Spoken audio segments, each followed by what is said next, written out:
Greetings, everyone, and welcome to the Occult Think Tank. My name is Greg.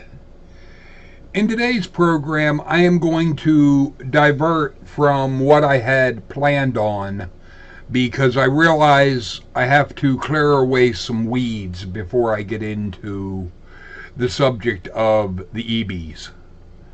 And that is this idea of spiritual and religion and the ideas that people have because of religion.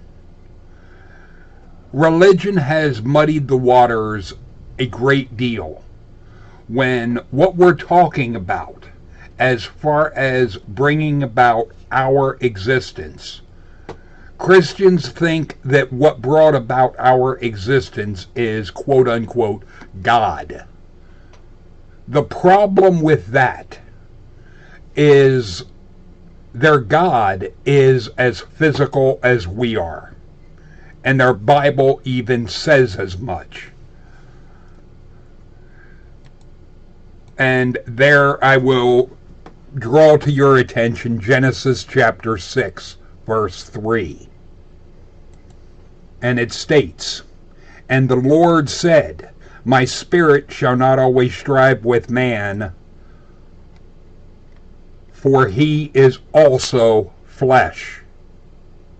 Yet his days shall be 120 years. The God of the Bible is flesh, which is refuted in Numbers 23:19. Sort of. God is not a man that he should lie. Yeah, Neither the Son of Man that he should repent, even though in the Bible the God does both. Yes, the God lies and the God repents. You can check the aspect of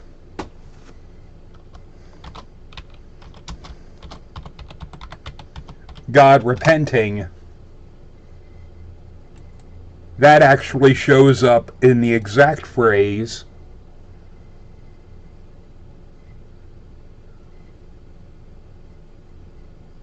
that who can tell if God will turn and repent? The thing is, this God, it also in John 10, God repented of the evil that he had said he would do unto them. So the idea that the God of the Bible is all good, it simply is not the case. In the Old Testament, at the time this shit was written, the idea of an all-good God did not exist. The idea of an all-good God and an all-evil devil didn't exist until Zoroaster, around the 7th century BC. During the time of this shit, the one that did good and evil was the God. A lot of the ancient gods were both good and bad. They had a positive and a negative side, just like we do. Because what I contend is the gods of the ancient world were as physical as we are. They are what we would call aliens. Because to people back at the time of this shit, the technology that an alien race would have had would have seemed like magic. It would have seemed supernatural because they didn't understand the tools that were being used. Just like the story of the Tower of Babel could have very well have been that the idiots that were around saw that their quote-unquote gods came from the sky, so they were trying to construct a ship to go into space or into the sky. And whatever aliens would have been around and meddled with the DNA would have been, oh shit, the kids are trying to go into space and they're not ready for that, so we have to stop them. And the stories would have been mystified and made into supernatural horseshit, when really it was just the primitive people didn't understand what was actually being done, nor did they understand how they were being stopped. Much like the way a child will not understand when a parent does something. They won't understand the reasons why a parent won't let them do something. Their perception of why and even how the parent stops them or catches them could be vastly different from the reality of what's going on. Because in the child's mind, they're not perceiving what the actual circumstances are, because they do not understand the complexities behind either what they're trying to do or how the parent is capable of stopping what they're doing, or even knowing about what they're doing. It's all a matter of perception. And what we have with religion is stories like this shit are rooted in a time when people didn't understand jack shit. They didn't know their ass from a hole in the ground. And because religion refuses to change, because the religious regard change as you're wrong. If you change your perspective, if you change how you're looking at something, then you were wrong. They hate change. They hate anything that resembles change. The fact that science is open to changing its position if new evidence emerges, to the religious, that means science is wrong. They only want to see something that will never change. They hate change. Change to them is weakness. It's not. Growing and learning is not a sign of weakness. Refusing to learn, refusing to grow, refusing to mature, that is actual weakness, because you are stagnating. But to the religious, the idea of paradise is eternal stagnation. That should be abhorrent to all of us. But that is the very thing the religious strive for. Their idea of paradise is eternal, unending slavery to their God. They don't realize their God is an extraterrestrial, possibly even a reptilian. One that is out to control. It is very much childish ways of thinking that will put them in a position that will be hell to get out of. The thing is, From the research that I have done, there are multiple races that aren't interested in controlling and dominating, that they're interested in actually helping, but that we would need to learn and grow, which would mean change, which is a big problem for the religious. They have their ideas that they love to cling to, that they're not responsible for anything so long as they think someone died for them, which is immoral on its very face. It is akin to a husband saying to his wife, "Here is a gift for the beating I'm going to give you." You can't atone for an action before you do it.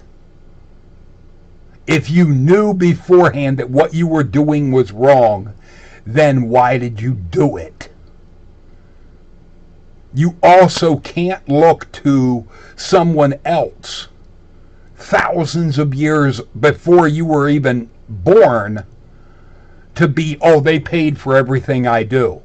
That renders you as having no responsibility for your actions, which means you don't learn, you don't grow, you don't mature, you don't change.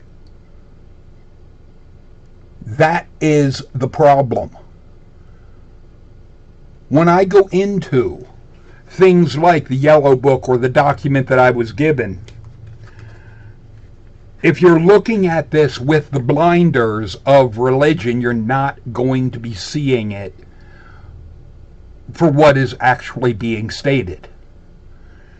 There is some very dark shit in the things that I have covered so far. I'm sure it's going to get worse, because some of the races, like the reptilians that I have come across, are interested in control. They look at us as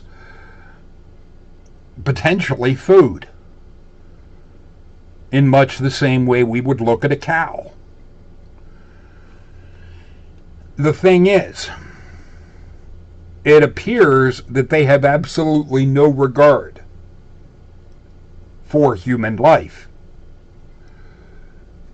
But by the same token, they're obviously not wanting to make their presence de facto known, because they're wanting to make it seem as if what's going on in our world is done by other humans. That could be an aspect of control that we're not privy to. There's a lot of information that the government has that we simply do not have access to. One thing, when I was in the Army, I had a battle with the Army on the subject of aliens. The Army was trying to get rid of me about halfway through my contract. And I have talked about this a little bit. There were sergeants in my unit that were certain I was going to be discharged, because that's the way the Army deals with those that they can't control. The disruptive element. Well, when I met with and had the video conference with the doctor, I went in there with a 10-page report that I had written that I called Debunking Delusional Disorder, where I compared the symptoms of delusional disorder in two different ways. One was as an atheist talking about aliens, the other as a religious person. And having grown up in Christianity, I have a background in and a very firm knowledge of how the religious think. The thing is, The doctor read the report that I wrote, and he was surprised.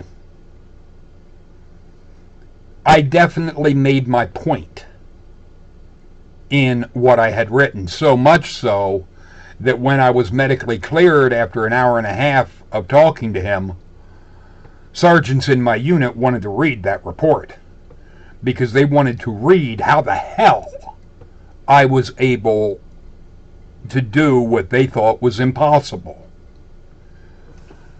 The thing is, what ended up happening was the closest the Army, as far as I know, ever got to admitting, yes, we know there's aliens. Yes, we know this is going on. Yes, yes, yes. But what I was told, essentially, was shut the fuck up. Don't talk about this. And I did. Up until about 3 months till I was supposed to get out.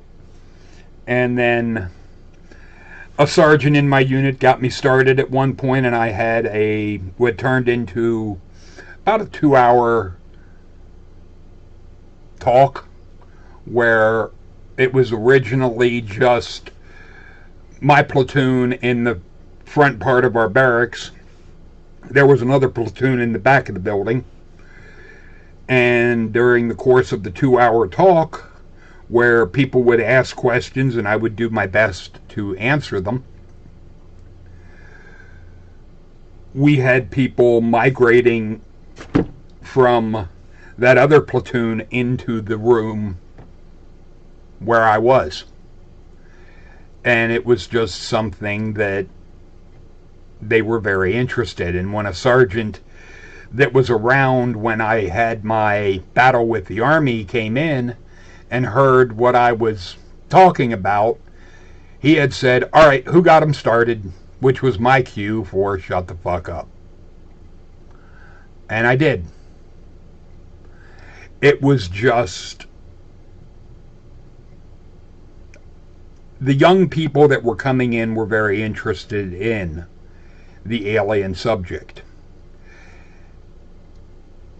As it turns out, I may have enlisted in the military a little bit too soon, a few years too early, because by the time my contract was just about up, those coming in were extremely receptive to what I knew about and the alien subject. The thing is, there is a very clear conflict between religion and the alien subject. The religious want to and almost need to look at aliens as demons. There are no demons. There are no angels. Both would be different types of aliens. There is no God in the sense of a magical fucking being. If there is a cosmic force, it is completely disconnected from the level of reality we are at. Because something that is so far beyond physical existence would be incapable of communicating in a way that we would understand. Its level of understanding and comprehension would so dwarf us that any conversation would be pointless. It would be akin to you trying to have a conversation with an amoeba. The amoeba is not on your level. It is incapable. There's no way you can dumb yourself down enough for the amoeba to get what you're saying, to even understand hello. So, and I think that would even be a closer comparison than a cosmic force behind the universe to us. If you think a god is talking to you, try talking to ants and see if they understand what you're saying. Guaranteed they won't. When I go into various things regarding either the Ebens or other alien races in things like the Yellow Book, I feel it is very important to disconnect and separate as much as you can. It's probably better that most of my audience are atheists, because as an atheist, you don't have the baggage of the religious indoctrination. Or if you do, you've rejected it like I have, and you're capable of looking at the information that I'm presenting and showing you objectively. And I think the atheist will have an easier time understanding the aspect of, okay, we're talking about another life form. We're talking about a life form that is more advanced technologically, evolutionary-wise as well, a more advanced, more evolved life form. That it's not that they are quote-unquote superior to us, only that they have evolved longer, they have learned more, and yes, that means we can learn from them. Even the ones that are what you could term quote-unquote evil. There is still a great deal we could learn. Perhaps it would be how we don't want to be. Because even somebody that is abusive, you can learn from them. Like my mom that was verbally abusive with me, I learned a hell of a lot from her. I learned how I don't want to be, which is a valuable lesson. It is not just enough to know how you want to behave, you also need to know how you don't want to. So that if you start to show characteristics or tendencies to do what you really don't want to do, that you can recognize those tendencies in yourself and be, wait a minute, I have to pull back, I have to change what I'm doing because this isn't right. And that is where even a negative experience can be used to make a positive change. Just because an experience is negative doesn't mean you have to respond negatively. It is all part of growth. Everything can be used to help you learn and grow. And mystifying things with a spooky god or whatnot and having it into stuff like that, we can't relate to even that type of image. It's impossible. What we understand is the physical. So let's stick with what we understand and what we can relate to. Because if there is a spiritual, whatever that means, aspect, an energy body or whatnot, something about who I am that transcends my death, if there is, then what I learn in my lifetime will help whatever would live on to be a better person or whatever it would be. But feel free to leave your thoughts and comments in the comment section. Talk to you later, people.